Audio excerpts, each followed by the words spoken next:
Obrigada pelo convite. É um prazer estar participando de novo do Simpósio da Oncoclínica e feliz de estar dessa vez no Rio de Janeiro. Espero que a gente consiga trazer mais vezes para cá também.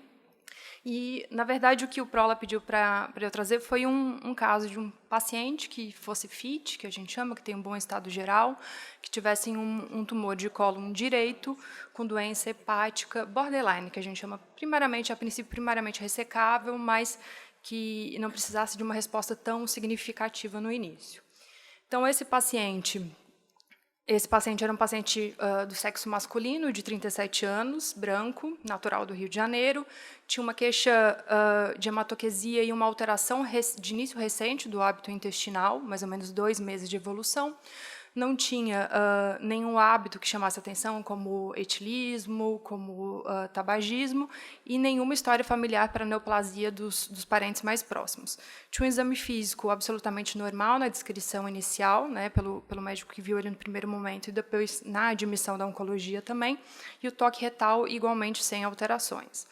Então, a propedêutica começou pela avaliação através da colonoscopia. A colonoscopia foi feita em dezembro de 2015, mostrava uma lesão vegetante, ulcerada, justificava o sangramento que o paciente se queixava, com bordes elevados e que ocupavam 1/3 da luz do cólon direito. Ele não tinha nenhum sinal de sintoma obstrutivo na época e nem tampouco tinha nenhuma outra lesão no restante do cólon.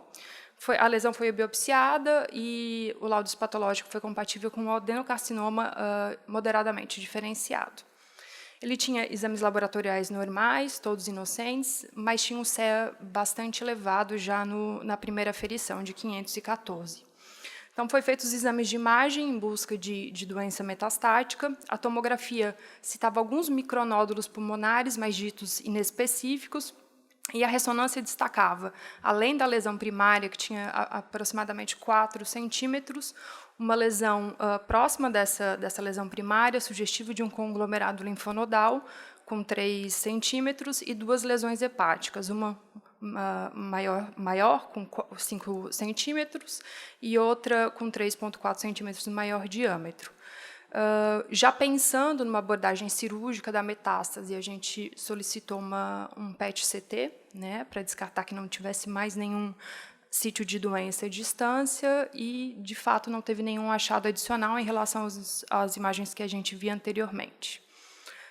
Nessa altura, a pesquisa da mutação já tinha sido realizada, então foi visto que o paciente não tinha nem mutação NRAS, nem mutação KRAS. E aí, depois de discussão com o cirurgião e com um board de tumor gastrointestinal, foi optado por fazer quimioterapia inicialmente com Xelox. A ideia até era fazer Folfox, mas tinha uma questão em relação ao catéter, ia demorar um pouco mais, a gente optou por começar o Xelox. E assim foi feito. Foram feitos 3 ciclos, era um paciente jovem, como eu disse, sem comorbidades, teve uma tolerância boa inicialmente, diarreia leve, fotossensibilidade um pouco maior. Nessa altura, a gente sugeriu também que ele fosse visto pela oncogenética, até hoje ele não foi, mas a gente sugeriu por conta da idade, apesar de não ter histórico familiar. E aí ele foi para avaliação de resposta. A tomografia não mostrava nenhuma alteração naqueles nódulos ditos inespecíficos antes, e a ressonância mostrava uma resposta importante naquela imagem sugestiva de doença nodal. A doença primária estava praticamente estável, uma redução discreta e uma redução parcial das lesões hepáticas. Então, após nova discussão com o cirurgião, o paciente foi levado para a cirurgia em 2 tempos. Primeiro, ele fez a metastasectomia, retirou as 2 lesões, mas no laudo patológico, a lesão menor veio com o limite comprometido, né? Então, a lesão maior foi retirada completamente, com os limites livres, mas a lesão menor tinha um limite comprometido. E ele, de fato, tinha tido uma resposta na lesão primária. Foram ressecados 17 linfonodos, nenhum com sugestivo de acometimento, fecho comum YPT3N0 e achados sugestivos de instabilidade microsatélite. Vocês fariam alguma avaliação adicional até aqui, nesse momento? Sem história familiar. Sem história familiar. Isso no achado do laudo histopatológico. mas é sugestivo pela característica histopatológica e de infiltrado linfocitário ou de... Sim, só isso. Só a descrição da microscopia e da macroscopia mesmo. E aí eu pergunto, diante da ressecção dita com margem comprometida, vocês mudariam a estratégia de quimioterapia perioperatória, né, os 3 ciclos, 2 a 3 meses pré e 2 a 3 meses pós, considerariam, eventualmente, aí os cirurgiões podem se manifestar uma reabordagem cirúrgica ou tratamento local, como ablação, por exemplo? Ele fez quantos ciclos antes? 3. 3. 3, resposta parcial, ressecção com margem comprometida de uma das lesões hepáticas. Normalmente a gente vai aos famosos 12 ciclos, aí vai depender da tolerância à oxaliplatina, então acho que sim. A margem é mais difícil, porque também tem que ver qual margem, para pedir para fazer uma radiofrequência é difícil se qual margem era, né? Se é na margem hepática ou se era uma margem que saiu ou não, né? E é mais, eu acho que normalmente não se reopera, a gente reconhece que é uma situação de risco, né? Fica atento, mas se pipocar ali ou reopera, né? Se for isolado ou eventualmente às vezes por acesso, vaso próximo, alguma coisa, vai para algum tratamento local, né? Sim. A gente, na época, até chegou a discutir com o pessoal da radiointervenção. É possível fazer a ablação no leito, né? Então, não é uma coisa fora de questão, mas a gente optou por seguir com um tratamento sistêmico mesmo, achou que o paciente se beneficiaria mais. A gente seguiu, então, com os mais 3 ciclos, completando os 6 meses, equivalente aos 12 ciclos de FOLFOX, até setembro de 2016. A tolerância se manteve boa e o CEA dele, ao final do tratamento, era de 3,2. E aí eu refaço a pergunta, eu acho que, na verdade, já foi respondida, diante da não abordagem no pós-operatório e da conclusão da quimioterapia, se vocês fariam alguma coisa diferente agora que a gente completou os 6 meses de quimioterapia no total, né? Ou um segmento diferente para esse paciente?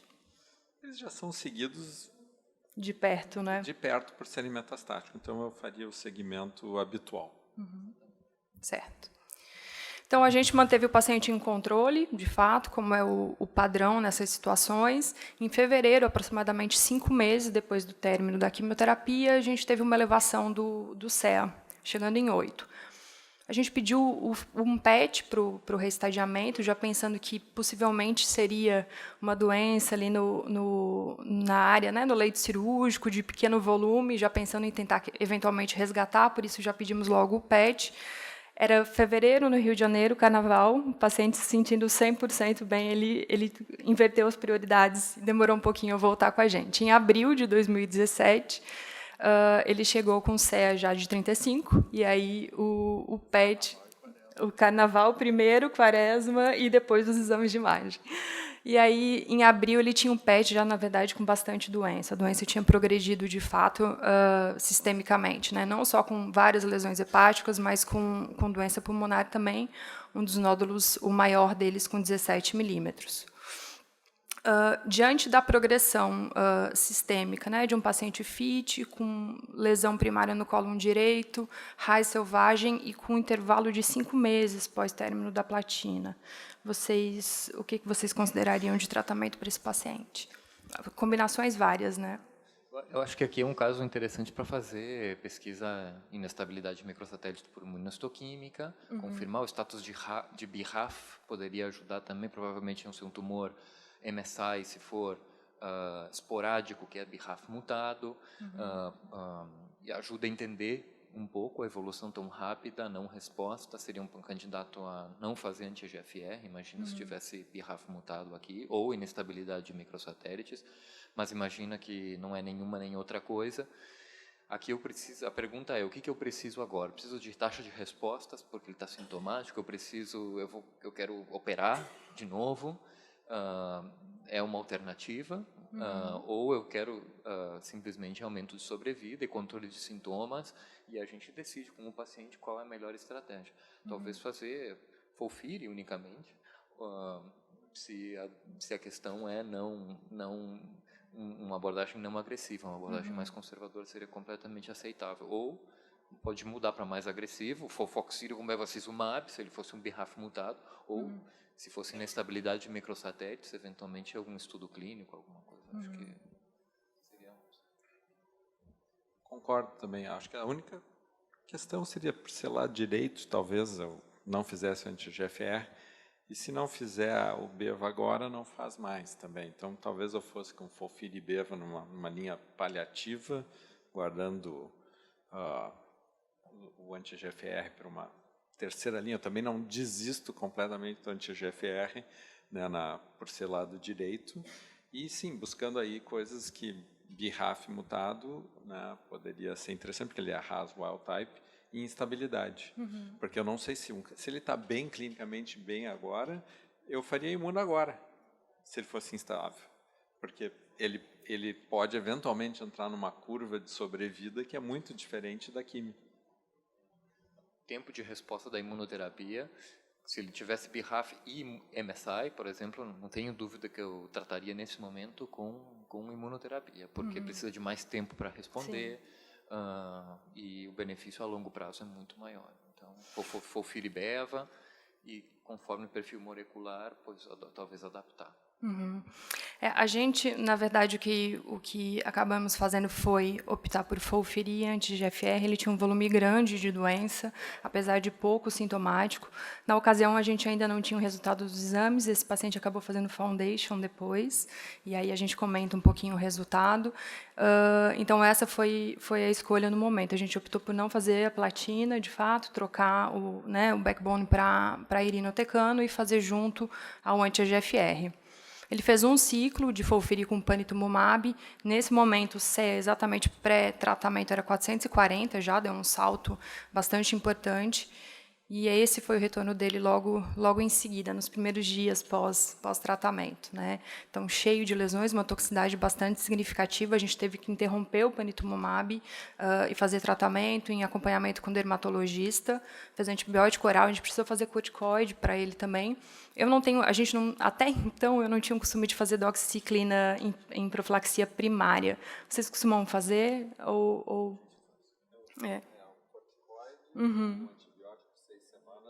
Sim. E a gente tem esse problema aqui no Rio de Janeiro, os pacientes não, né, a exposição solar, a toxicidade cutânea acaba sendo muito maior, né, muito mais gritante do que habitualmente a gente vê. Então, a gente deu continuidade, a gente ajustou a dose para a toxicidade dele, ele seguiu com 6 ciclos, com a doxiciclina, sem nenhuma outra toxicidade significativa, e na avaliação de resposta, na primeira avaliação de resposta, ele já tinha uma resposta parcial e uma queda importante do CEA. E aí a gente teve o resultado do foundation dele, que foi, na verdade, um tumor estável. Exatamente. Tumor estável, de fato, a gente não encontrou nenhuma mutação, inclusive negativa para BRAF. Eu acho, então, que casou bem a escolha, talvez, nesse caso. E aí, você quer comentar alguma coisa em relação ao foundation dele? Eu acho que essa análise do laudo patológico também é meramente especulativa, né? A gente não pode se basear por ela, né? Exatamente. Até porque foi depois de receber quimioterapia, tem alterações pós-quimioterapia que podem confundir com essa questão de filtrado linfocitário e tal. Mas, aqui esse é um tumor de cólon...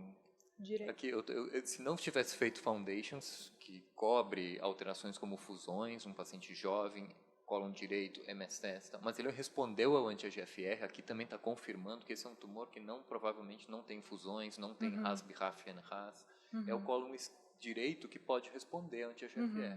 Então, eu acho que são raros, mas estão aí. Certo.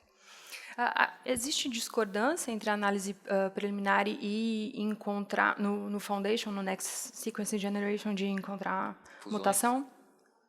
NRAS e KRAS? Sempre, qual é a dúvida? Se tem discordância entre isso. Primário e metástases, é praticamente nula. Praticamente nula. Certo.